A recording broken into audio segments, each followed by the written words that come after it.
আসসালামু আলাইকুম। কেমন আছেন সবাই? আশা করছি ভালো আছেন। তো সকাল সকাল ঘুম থেকে উঠে বেডটা গুছিয়ে নিলাম। তারপর চলে গেলাম নাস্তা তৈরি করতে। সকালে আমরা মাঝে মাঝে এই নাস্তাটি করে থাকি। ঝটপট ম্যাগি নুডলস খুব ইজিলি হয়ে যায়। এছাড়া 1 কাপ চা তো খেতেই হবে। চা খেয়ে তারপর একটু ছাদে চলে গেলাম। আমি কিছুটা সিক, শরীরটা ভালো না, ভয়েস শুনে বুঝতে পারছেন।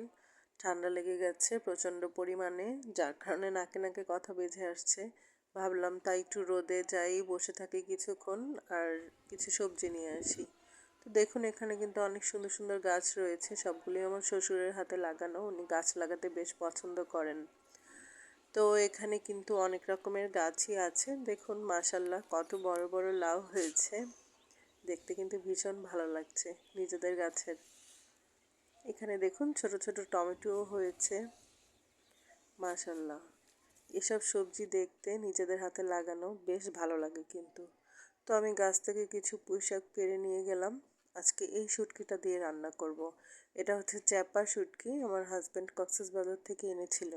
আরও অনেক কিছু এনেছে, অনেক শুটকি এনেছে, সেটা অন্য ভিডিওতে শেয়ার করব। তো এখানে অলরেডি আমি ডালটা রান্না করে নিয়েছিলাম। ডালটা রান্না করে অন্যান্য রান্নাও প্রায় শেষ। এখানে ডিম ভুনা করেছিলাম, প্রায় সময় ভুনা করে থাকি। এখানে একটু আলু দিয়েছিলাম আর একটু টমেটো দিয়েছিলাম। তো এখানে চ্যাপা শুটকিটা রান্না করে নিব। একটু গরম পানি দিয়ে ধুয়ে নিয়েছিলাম, কেটে নিয়েছি। তারপরে পেঁয়াজ রসুন দিয়ে ভালো করে ভেজে এখানে চ্যাপা শুটকিটাও ভেজে নিব, যাতে কোনো স্মেল না থাকে। অনেকে শুটকির স্মেল পছন্দ করেন না।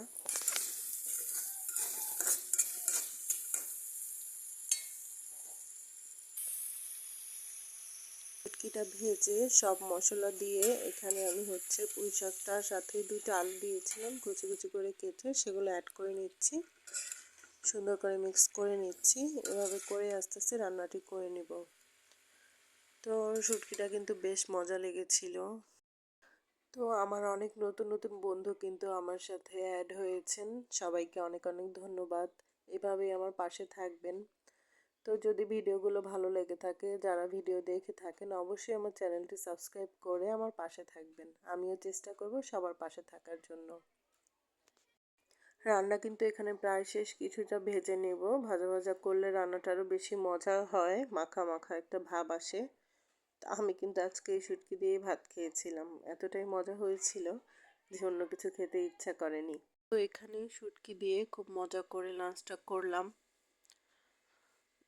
এরপর সন্ধ্যায় চলে গেলাম চা বানাতে।